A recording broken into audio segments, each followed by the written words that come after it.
Thank you so very much for joining us here on Scale of Justice on Global Television. I'm Muya Mofwegwe. I'm super delighted knowing that you're joining us for the next 25 minutes to turn our attention to issues around constitution review, which again has become, well, for want of better words, a front burner issue for the National Assembly, whether the Senate or the House of Representatives. Time, it is no brainer that this is not the first time conversations around the review of the Constitution will be and center in this country. But the concerns have always been around whether or not we need a fresh, if you like, brand new Constitution, or we just need to continue to do what some persons have called patching of the existing Constitution, which is the 1999 Constitution as amended. There has also been the argument of whether or not we've been able to drive the laws as they are today, as against unnecessarily bothering ourselves about a new constitution. However, what do we say to people who argue very vehemently that Nigeria can't make much of progress until we have a new constitution that is people-centric? Well, I'm joined by a legal practitioner, barrister. I'm going to introduce him in a short while, but let's talk about, first of all, the issue around the public hearings that have now been dispersed across the country. 6 of the zones, we understand, basically, and as it stands today, for instance, there are those who say that, well, we need to take a second look at our priorities before we start talking about amending the Constitution in such a way that we don't continue to run the same circles time and again. Akintayo Balogun is joining me on the program today. He's a legal practitioner. He'll help us find sense in not just the constitutional review, but again, the rule of law, which has been a very big concern in this country, whether in the days of the military or now that we say we have returned to democracy for the 26th year and counting. I'd like to say a big thank you to you, first off, for taking out the time to join us on the program today. Thank you very much, and thank you for having me on the show this evening. Great. So first off, let's talk about the constitution review. Some people say, well, it's just the hula baloo around it, it's exercise in futility and so on and so forth. But time continues to change, things evolve, priorities don't remain the same. Are we doing the right thing by once again saying, let's review the Constitution? Well, like you said earlier, times are changing, and everything about this world is about change. Right. You know, something that is applicable today might not be applicable tomorrow. Something that is useful today might become useless tomorrow. For example, some 20 years ago, every house you would see a DVD player or a radio set, you know, and all that. Today you won't see all that again, you know, and that's just the same way it applied to the Constitution. At a point, computers came in, and you know, okay, no, sorry, not Constitution now, the Evidence Act now. Constitution, cameras came in, digital cameras came in, and it affected tendering of evidence in court. With that now, the Evidence Act had to be amended, Right. so that it can accommodate digital electronic evidence. The same thing also applies in the Constitution. There are changes that happen. There are things that come into play over time, such that you cannot still maintain the same structure that you had when Nigeria came back to democratic setting in 1999. You know, things would always change. So we'll keep having amendments like this. For me, even having a brand new constitution is still not the solution. Because if we sit down, okay, let us amend it, let us do this, we will do everything. In 5 years' time, we will look at the constitution again and say, we still need to amend this, we still need to amend that. So at the end of the day, it's like you brought in a brand new constitution and then you started amending again. So for me, bringing in a brand new constitution is not the solution. It is still going to be subject to amendment. Time and again. Time and again. No matter how, for example, one thing about the 1999 Constitution, they said to a large extent it was one person who sat down and drafted it. Fine. If we have the entire, let's say like we had a confab in 2014, right. yes, and they come again and they say, okay, let us amend the Constitution, you amend everything. Yes, everything comes into law. in the next 5 years, there are some things that might come in again as an omission.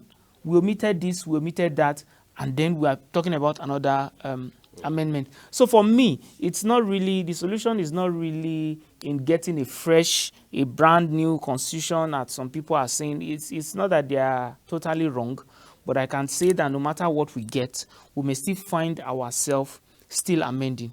So what is the difference? Why not let's just keep panel beating what we have? One thing I can say is, because I was about saying till we have a perfect constitution, I don't think we'll get to that point. Ever. We may never get to that point. Constitution would always be amended because times are changing, things are changing. You know, a time will come now.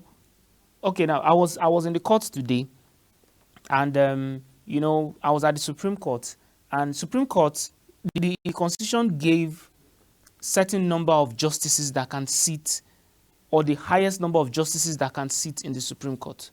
Now, if we get to a point in Nigeria where maybe we have so many backlogs of cases, so many things pending, and then the judiciary are looking at it and say, come, I think we may need to double this number of justices.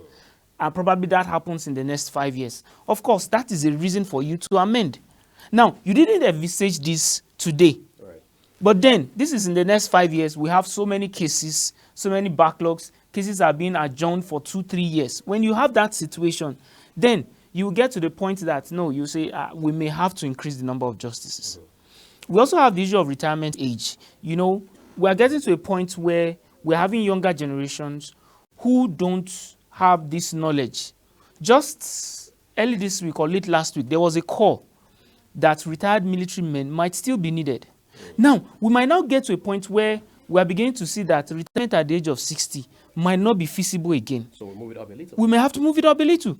Because as it is, in fact, there are so many ages that have been increased. For example, Federal High Courts now, justices now retire at 70. It used to be 65. You know, so this 60 might no longer be workable with time. With time, we may even have to make it 55, depending on how life goes. So that's why I said, even if we bring in a brand new constitution, in the next 5-7 years, it might still be subject to amendments. I think that's fair enough to say, but then let's look at the approach that we've adopted over time. Of course, you need it's a parliamentary procedure to amend the constitution, no doubt about that. But how would you rate the approach we have adopted every other time we made an attempt at, taking a second look at the constitution? Well, for me, I think that we should have a standard approach towards it. For example, what I would say is, if we are going to have another amendment to the Constitution, let there be a provision that says that Constitution should be amended after every probably 10 years or every 7 years. You know, so that it's not that it's like we are beginning to have an amendment every 4 years. And it's like our amendments are politically biased. For example, now, in 2019, we had the fourth alteration to the Constitution. Now, the entire alteration practically was just issues that involved politicians. You can no longer appeal to the Supreme Court in election petition. Yes, you know, the entire fourth alteration practically was just on political matters. So it's like the Constitution was quickly amended just to aid those who needed it at the time, which for me should not be. We've had an amendment after that, and then, you know, we might keep having amendments just like that. For me, we should have a structure to amendment. Let's give it 7 years. After 7 years, we need to alter this, we need to alter this, we need to alter this. We'll work with it again for another 7 years or 10 years, and not, you know, subject to some political gimmicks.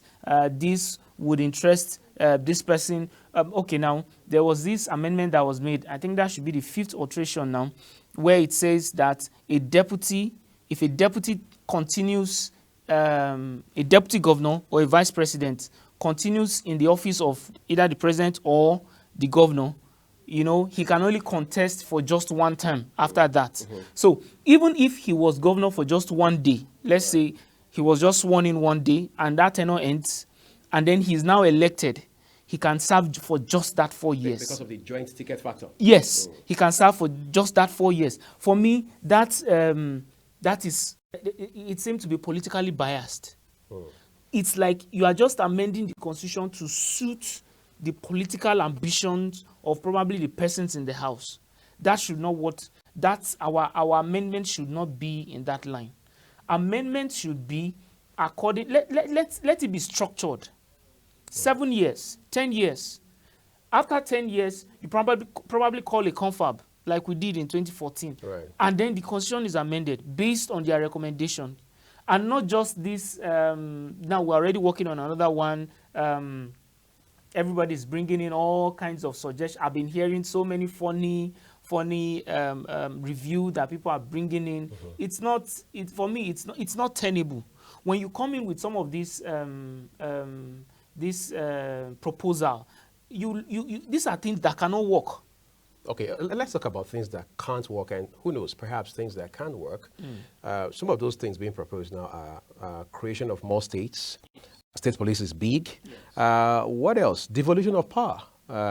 They say let's decentralize. People have said what we practice today is not true federalism. And questions have also been asked about what the difference is between federalism as we know it and true federalism. How much do these factors complicate further the situation we're dealing with regarding the Constitution? You see, these issues that are being raised, for me, we're just going round the same circle. If you'd ask me, we're just going round the same circle because tomorrow another group will stand up and say, no, that cannot work. For example, now, we're talking about, okay, let's say having something like, I don't know whether what they are proposing now is something like a regional government, you know, where we have the way we had it in the 1960s, right, where we had regions and somehow those regions were quite strong. And then probably now we now appoint a prime minister. I don't know if that is what is being proposed. You know, but I don't know. You see, some of these things is not about the office. It's not about the structure on ground. It's about who is there and is able to deliver. See, if we have someone who really has Nigerians at heart and wants to do things right, we won't need to be having all this structure and all that. We hear statements being made about the Rwandan president. You know, he has more or less moved Rwanda from a country that was bedeviled by or with genocide. You know, he has moved them from that to a country where the entire world, you know, they visit Rwanda. Right. They want to know what's in Rwanda. It's about leadership. It's about the person that is sitting there. So for me, even if we have a regional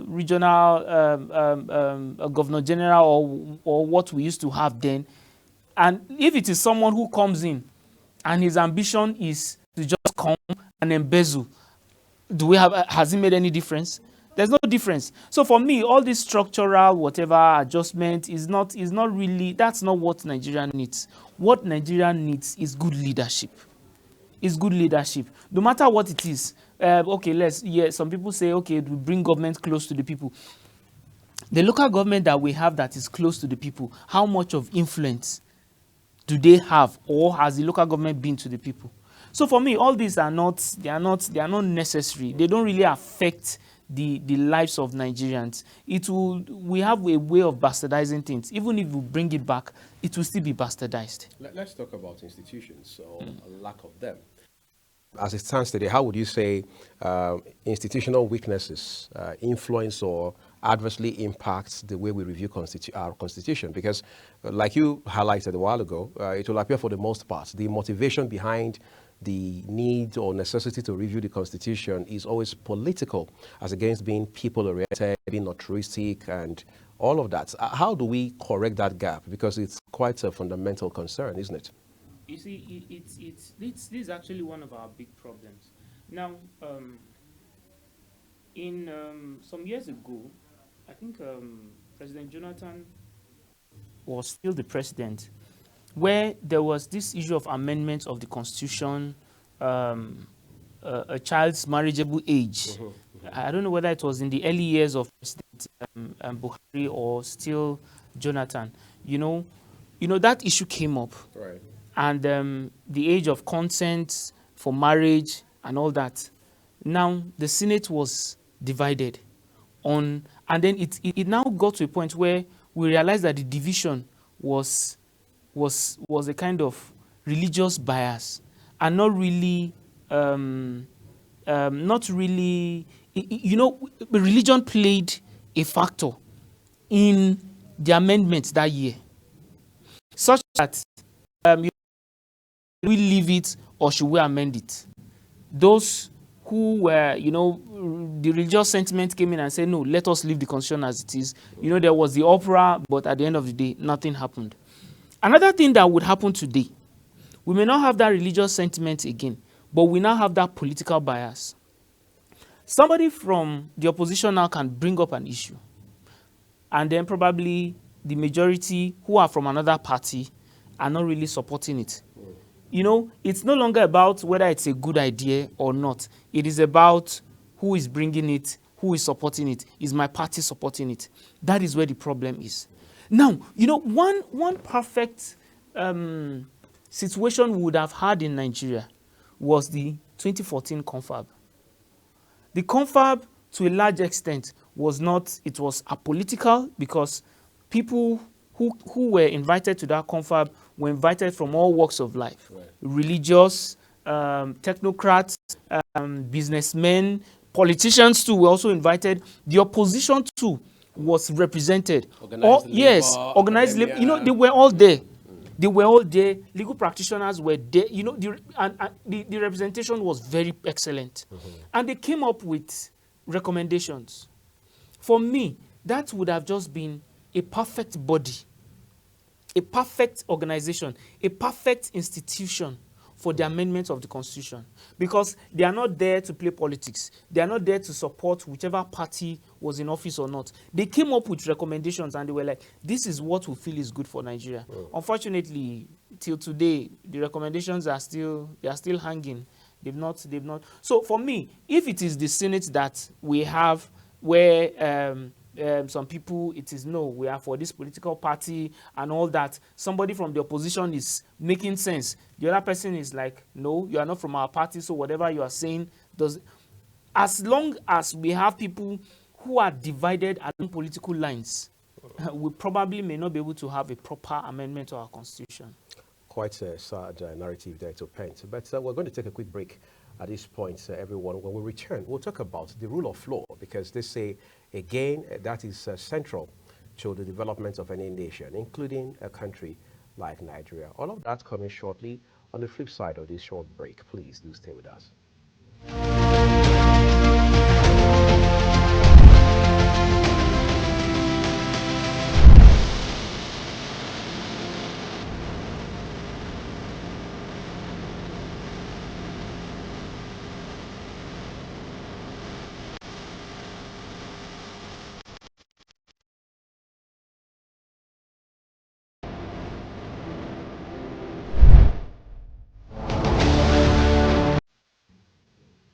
The rule of law has been, on some level, very controversial conversation to have.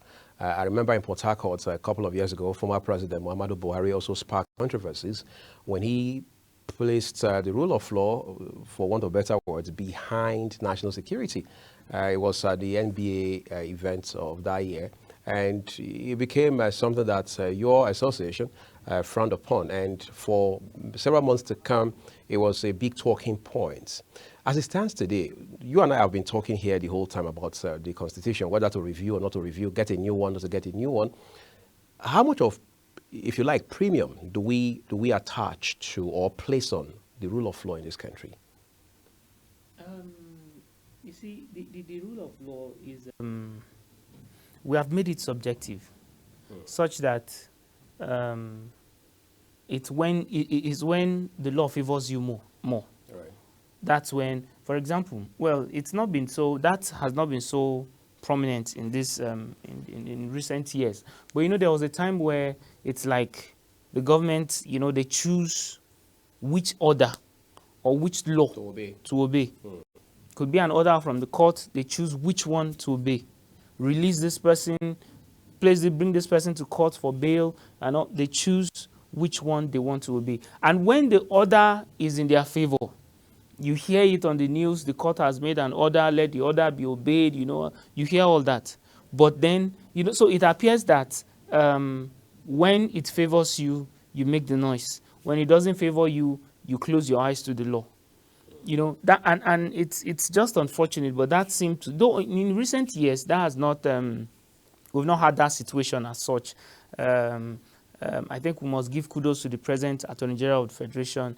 He's someone I respect so much, and a very senior in the legal profession, and he has really been in the thick of things for several years. So he really knows what and how these things should play. So I would say, to a large extent, in recent years, rule of law has taken precedence. Rule of law has been seen or takes precedence over every other thing. At least in recent years, let's give it to the government. There are people I speak to, whether it's on television or off of it, lawyers like yourself. You know, they tell me that well, the problem is more is a hydra-headed. They say, well, there's the part where government become recalcitrant, government adopts this, if you like, draconian approach to issues that are legal, purely legal. And then people who are not in the legal profession have also said, well, I mean, they fingered the judiciary in all of this. They say Nigerian judiciary has been weakened the last couple of years, and that in itself has had very dire consequences for how we approach the rule of law. Do you share those sentiments? Yeah, well, the truth is that we must agree that the courts have not been perfect, no matter how much we try to paint it. That's you trying to be euphemistic about it. Yes, the courts have not been perfect. We must be as plain as possible. Yes, they are human beings, they are fallible. They are not perfect. But, you know, and unfortunately, their imperfection, to a large extent, have done a lot of damage, you know, to the system. Let me just give an example. The Constitution, on issue of defection now, right. The Constitution makes specific provision. Once you leave your political party, you vacate that office. You vacate that office. However, if there are conditions, the law does not keep you permanently in that party. There are conditions. If you must leave that party, this must be the situation of your political party before you can leave. One of the strongest grounds is that your party must be divided. That is, we have two factions, laying claim to leadership and all that. Good.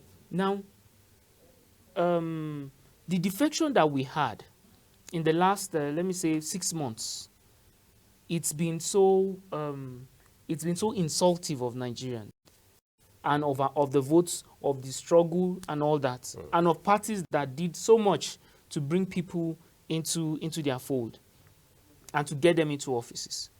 Now, when this matter went to the courts, you know, I remember in around 2021, when this same matter went to court, that was when the entire House, the entire Ebonyi State House of Assembly, they all decamped. And the matter went to the Federal High Court. And the Federal High Court ruled against them and said the Constitution makes a specific provision. There is no division in your party. You cannot just move. Of course, that matter died naturally because before the appeal was decided, their tenure in office ended. Now we are in another dispensation, and this same issue came up and dragged all the way to the Supreme Court. Unfortunately, the position that the Supreme Court held, with utmost respect to the Supreme Court, the position did not help the provision of the Constitution. The position the Supreme Court now added to it and is like, no, even if a person defects, you must be able to produce this and this and this and this before you can say the seat of that person is declared vacant. Now, what the Supreme Court said you must produce technically is impossible. The Supreme Court said you must produce the register of where the person left from, or where the person has just decamped to, showing the person's name.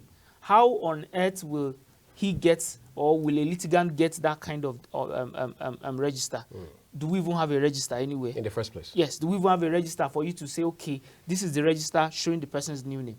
So, you know, now this is where the courts for me have not been perfect, you know, in the interpretation of the Constitution. If we just, if the Supreme Court has simply said, once a person's letter is read in the floor of the House, that this person has decamped, you know, you have interpreted the Constitution the way it should be. That's my opinion. Right. You have interpreted this as it is written. But when we now begin to bring in other conditions, no, you must produce this document, then we are now adding to it and making it more complicated. And that is why anybody can stand up today and say, I want to leave my party. And who cares? Nothing happens. Your party is not divided. There is just one leadership.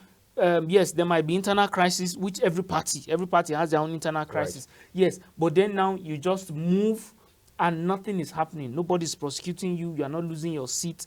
We have abused the Constitution. Well, I think that abuse is going to be a long drawn-out conversation for not just you and I, but for the entire country to continue to have if we want to get it right, at least at some point soon. I'd like to say a big thank you to you, Barrister Akintayo Balogun, for taking out the time to join us. Thank you very much. I appreciate it on the program. Yeah. This is what we're living. It's for this episode of Scale of Justice. We'd like to say a big thank you to you for watching. On behalf of my colleagues who have made this program possible, I say my name is Aguyi Agmofegwe, and we're grateful for your time. See you again soon.